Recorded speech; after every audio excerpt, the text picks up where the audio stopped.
I've recently been obsessed with Giribala interviews.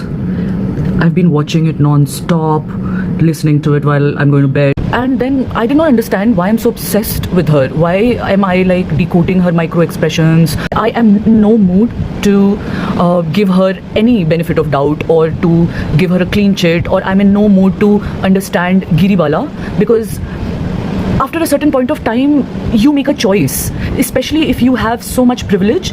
You're educated, you're a district magistrate or a judge, you come from a lot of privilege. And even after that, if you choose to internalize your misogyny, then you will be held accountable.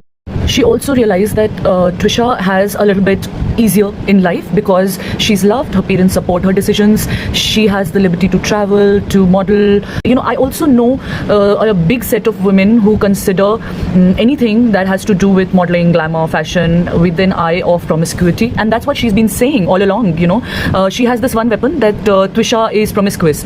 Men have been allowed to have past relationships since the beginning of time. Men have had their sexual past, men have had relationship in the past, but they are not questioned. They're given a free hand and they live their lives. And Giribala knew that this, and it is happening. You go on social media and you see the comments where men are commenting that Giribala is right, you know, and these are the men who have upheld women like Giribala as queens, as mothers, as like something, and she holds a very powerful position, so that also adds weightage to what she's saying. But I am so glad that people now have bandwidth to see people like Giribala, you know, women like Giribala, an educated woman who's English speaking. On the outside, you'd think she'd really be open-minded and understand other women's struggles.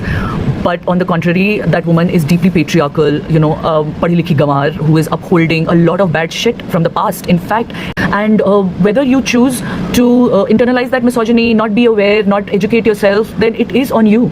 So I'm in no mood to give these women empathy. Oh, she's also a victim of misogyny. No. After a certain point, if you're so privileged with money, position, power, you will have to educate yourself. I will not give these women a clean chit of being the victim of patriarchy. Absolutely not.